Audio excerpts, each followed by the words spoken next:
নমস্কার। আজকে আমরা কথা বলবো পশ্চিমবঙ্গ সরকারের অন্যতম জনপ্রিয় একটা চাকরি নিয়ে, পিএসসি ক্লার্কশিপ। তো চলুন এর আদ্যোপান্ত সবকিছু জেনে নেওয়া যাক। শুরুতেই সবচেয়ে বড় খবরটা দিয়ে শুরু করা যাক, তাই না? এবারে ক্লার্কশিপ পরীক্ষায় শূন্যপদের সংখ্যাটা শুনলে অবাক হতে হবে। ৫,০০০-এরও বেশি। হ্যাঁ, একদম ঠিক। এটা যে পশ্চিমবঙ্গের অন্যতম বড় একটা নিয়োগ হতে চলেছে তাতে কোনো সন্দেহ নেই। তো সবার মনেই এখন একটাই প্রশ্ন, এই নোটিফিকেশনটা আসবে কবে?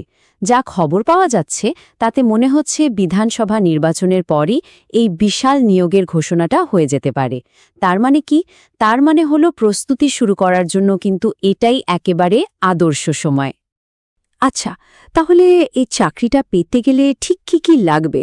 মানে যোগ্যতা কি, প্রস্তুতি কিভাবে নিতে হবে?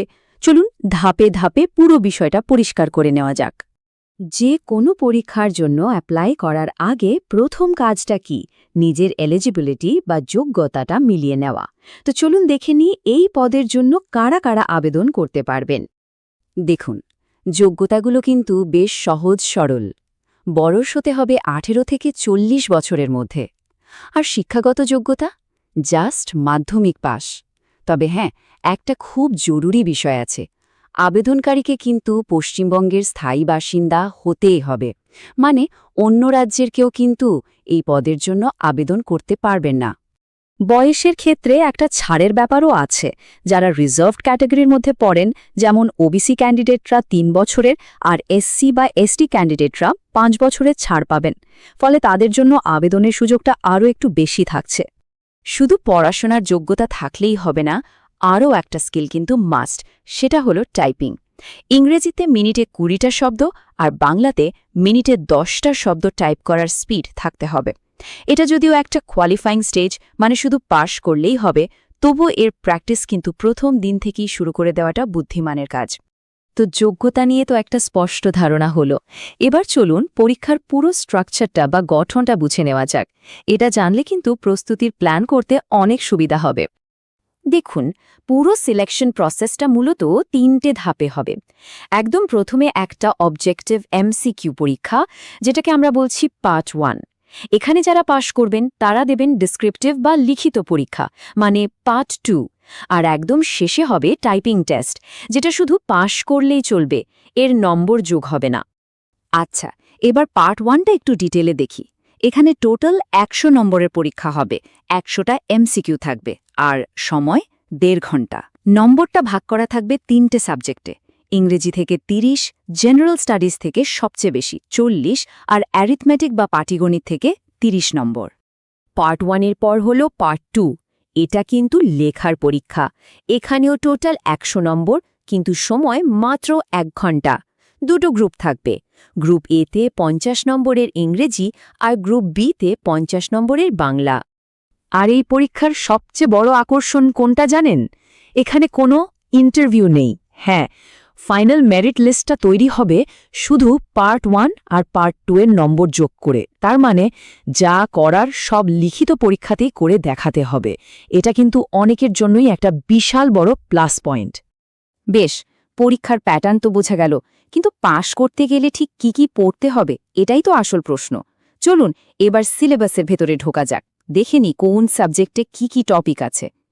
পার্ট 1-এর ইংরেজিতে মূলত ভাষার বেসিক জিনিসগুলোই টেস্ট করা হয়, মানে ভোক্যাবুলারি, গ্রামার, সিনোনিম, অ্যান্টোনিম আর বাক্যে শব্দের ঠিকঠাক ব্যবহার, এই সবের ওপরেই জোর দিতে হবে।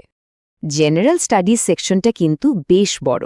এখানে রোজকার জীবনের বিজ্ঞান, কারেন্ট অ্যাফেয়ার্স, ভারতের ইতিহাস, ভূগোল আর সংবিধানের মতো বিষয়গুলো থেকে প্রশ্ন আসবে।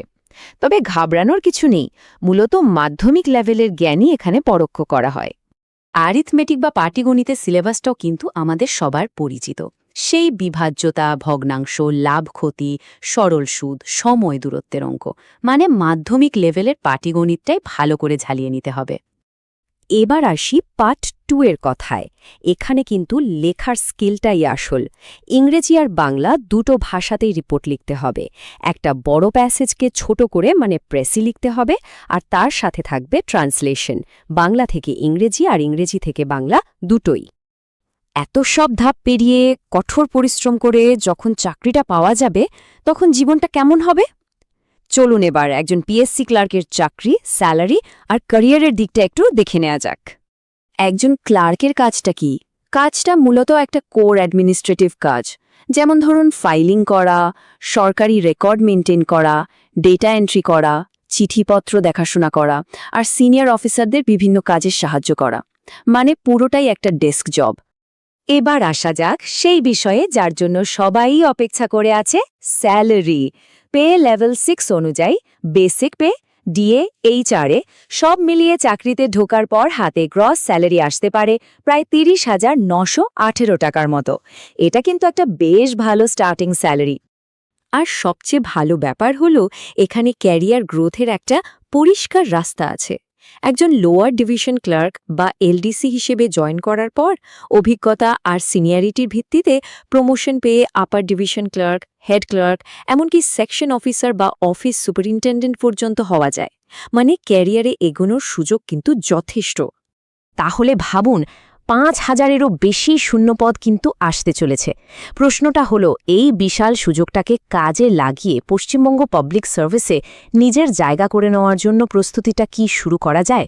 উত্তরটা কিন্তু লুকিয়ে আছে পরিশ্রমের মধ্যেই।